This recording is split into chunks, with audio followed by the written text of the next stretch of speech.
네, 안녕하세요. 대한민국 최고의 토론토 랩터스 전문 채널 랩터스톡의 로이스터입니다. 이번 시간도 지난 시간과 마찬가지로 지난 한 주간 있었던 랩터스의 경기 리뷰와 선수들에 대한 리뷰로 구성을 해보았는데요.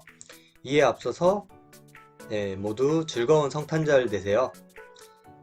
네, 사실 저 어렸을 때만 하더라도 성탄절이라는 표현도 많이 썼는데 이제는 이제 그런 말 하면 좀 늙어 보이죠? 네, 그렇죠. 다시 주제를 랩터스로 바꿔보겠습니다.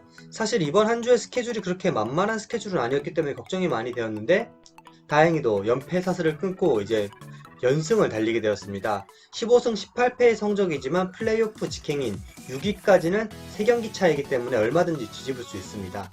그리고 올스타 투표가 다시 한번 시작이 되었는데요. 랩터스 선수들 가운데서는 시아캄이 올스타에 뽑힐 것은 거의 확실시되어 보이고 나머지 멤버들은 불투명해 보입니다. 사실 개인적으로 오지 아누노비도 올스타가 됐으면 좋겠는데 뭐 랩터스가 팀 인기가 적은 것도 있고 또 다른 훌륭한 선수들이 많아서 좀 힘들 것 같습니다. 이번 주 첫 번째 경기 필라델피아 세븐식서스와의 경기였는데요. 연장까지 가는 진흙탕 싸움 끝에 아쉽게 랩터스가 패배를 하면서 6연패의 늪에 빠지게 되었습니다. 사실 랩터스도 공격이 많이 투박했고 식서스도 이제 공격이 원활하지 못했지만 식서스가 그나마 조금 나았기 때문에 이제 랩터스를 상대로 이길 수 있었습니다. 이날 시아캄 거의 혼자서 팀을 하드캐리했다고 해도 과언이 아니었는데요. 38득점 15리바운드 6어시스트를 기록했고 4쿼터 연장으로 팀을 이끄는 클러치샷을 포함해서 이제 좋은 야투 효율도 보여줬습니다.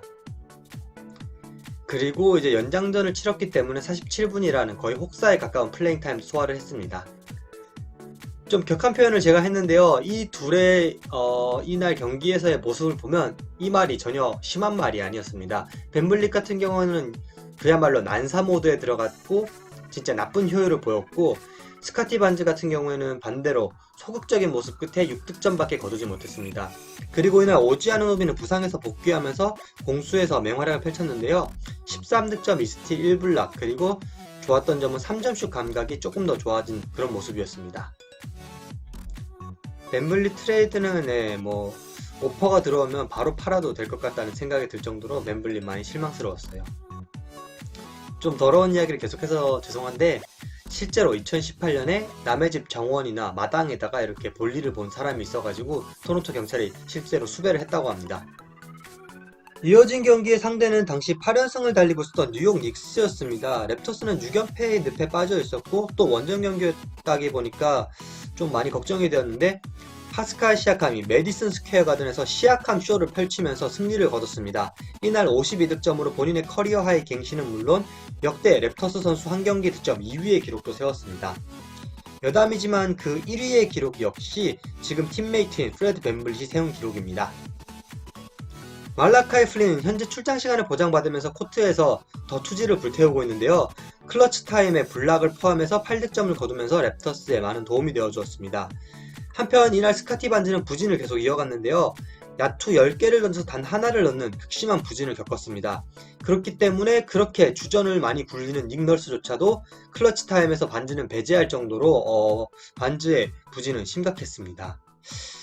사실 이날 시아캄이 메디슨 스퀘어 가든 쇼를 하면서 승리를 했기에 좀 묻혔는데 프레드 벤블릿의 난사라던가 공격이 뻑뻑한 적은 어시스트 등은 여전한 문제로 남아 있습니다. 그리고 이날 경기를 바탕으로 닉널스가 200승을 달성하게 되었는데요. 340경기 만에 거둔 성과로 역대 랩터스 감독 중에는 가장 빠른 페이스라고 합니다.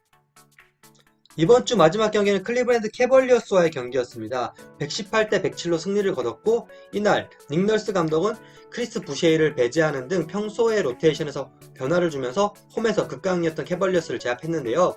재미난 사실은 이날까지 도노반 미첼이 출장을 했을 때의 캐벌리어스는 무패였다고 합니다. 시아캄이 그전 경기의 절반밖에 해주지 못했습니다. 이 말인즉슨 26득점을 거뒀다는 것이죠. 26득점 9어시스트 7리바운드로 본인의 공격보다는 팀메이트를 살리는 역할을 톡톡히 해줬었고 프레드 벤블릿 같은 경우도 난사기질에서 벗어나서 3쿼터에만 이제 집중해서 득점을 하는 등 좋은 모습을 보여줬습니다. 확실히 클러치 타임에 뭔가 몰아넣는 그런 강점이 있기 때문에 본인의 역할을 잘 조절해주면 충분히 이렇게 좋은 효율을 보여줄 수 있는 선수입니다. 또 스카티 반즈 이번 주 많이 걱정이 되었던 선수였지만 이날 캐벌리어스를 상대로 25득점 10리바운드로 더블더블을 거뒀습니다. 유달리 원정에서 약했던 반지였기 때문에 오늘의 활약이 앞으로 원정 경기에서 좋은 성과를 거둘 수 있는 디딤돌이 되기를 바라고요. 오지 아누노비 이날 3점슛을 6개나 넣었습니다. 그러면서 26득점을 넣었고 이제 스틸도 2개나 하는 등 좋은 모습을 보였고 부상에서 복귀하면서 슈팅 감각이 좀 좋아진 느낌입니다. 또 한 가지 덧붙이자면 이제 말라카이 플린이 게리 트렌트 주니어가 복귀했음에도 불구하고 벤치로 내려가지 않고 더 많은 출장 시간을 가져갔던 것은 좀 닉 널스의 컨셉이 바뀌었다는 느낌을 받았습니다. 첫 번째 선수 리뷰입니다. 프레드 벤블릿인데요.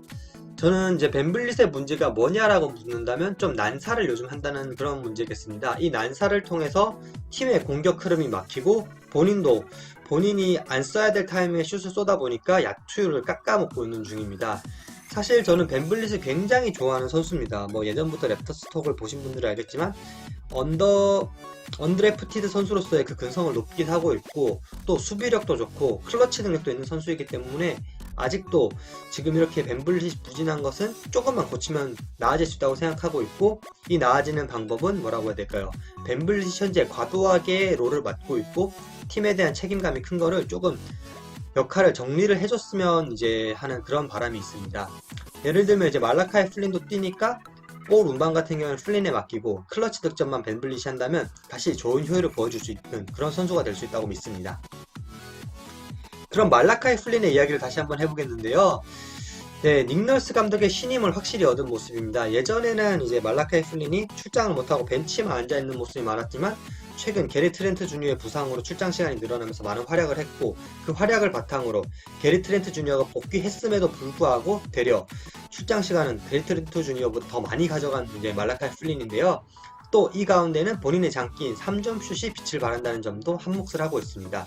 또 많은 분들이 말라카이 플린에 대해서 잘 모르는 사실이 있는데 말라카이 플린 수비력이 뛰어난 선수입니다.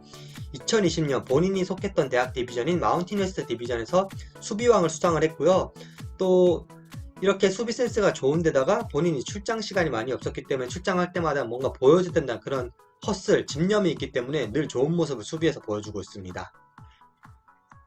실제로 경기를 보면 말라카이 플린이 피지컬이 딸려서 그렇지 언더사이즈 빠른 가드들을 상대로는 스피드에서 절대 밀리지 않기 때문에 수비를 잘 해주고 있습니다. 시약함 이야기 절대로 해야 되는 그런 이야기인데요. 이번 주는 농구를 스마트하게 하는 법을 확실히 깨달은 느낌입니다.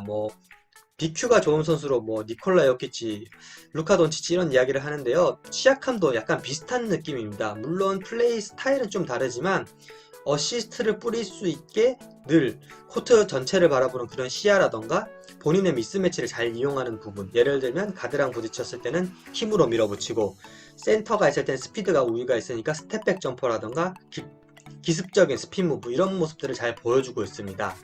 매경기 이렇게 뛰어난 모습을 보여주니까 볼륨 스탯도 많이 좋아졌는데요. 평균 26.2득점, 8.5 리바운드, 6.9 어시스트 만능 선수입니다. 그럼에도 불구하고 탑5 선수라고 하기엔 아직 거리감이 있습니다. 이건 시약함이 못한다기보다는 그만큼 NBA라는 곳이 치열한 곳이라는 것을 좀 생각하면 될 것 같습니다. 그래도 조금만 더 분발하면 진짜 탑5 선수가 될 수 있을 것 같습니다. 기타 뉴스입니다. 조엘 엠비드가 랩터스와의 경기가 끝나고 랩터스는 승리에는 별 관심이 없고 에이스 선수를 락다운하는 것만 관심을 가지는 것 같다라면서 좀 랩터스를 비하하는 발언을 했는데요. 엠비드는 늘 랩터스 디펜스에 고전을 했던 선수다 보니까 이런 말을 해도 이렇게 오죽 답답했으면 그런 말을 했을까라는 느낌으로 받아들이시면 될 것 같습니다. 그리고 또 랩터스 팬 입장에선 연례 행사 같은 느낌인데요. 마일스 터너에 관심이 있다고 합니다. 근데 지난해에도 나왔던 루머이기 때문에 성사 가능성은 저는 개인적으로 낮다고 보고 있지만 랩터스가 게리 트렌트 주니어가 내년에 프리 에이전트가 되기 때문에 저는 이 기회를 살려가지고 게트주를 골자로 좀 딜을 끌어냈으면 좋겠습니다. 파스칼 시아캄이 커리어 하이를 기록했던 메디스 스퀘어 가든에서의 원정 경기, 라커룸에서 동료들이 많이 축하를 해줬다고 하는데요. 시아캄이 나중에 인터뷰에서 밝히기를 딴 선수들은 다 그런데 오지 아누노비만 뭔가 씌인 사람처럼 계속 물병을 던져대서 아팠다고 합니다. 네, 왜 그렇게 던져댔을까요? 지금 이 사진만 봐도 굉장히 신나는 게 보이네요. 그리고 역으로 랩터스의 선수들의 여러 팀들이 관심을 보이고 있다고 합니다. 게리 트렌트 주니어 같은 경우에는 워싱턴 위저즈, LA 레이커스, 시카고 불스, 골든 스테이트 워리어스 등이 관심을 보이고 있다고 하고, 프레드 밴블릿 같은 경우에는 잔류할 가능성이 80% 정도라고 도박 사이트에선 점치고 있지만, 만약에 이적할 경우에는 올랜도 매직이 유력한 이적 후보라고 합니다. 또 이거는 이제 오지가 트레이드 블락에 나왔는지는 모르지만, 만일 오지가 트레이드 매물로 나온다면 리그의 모든 팀이 관심을 보일 것이라고 합니다. 그만큼 오지가 좋은 선수고 유용하다는 뜻이 되겠죠.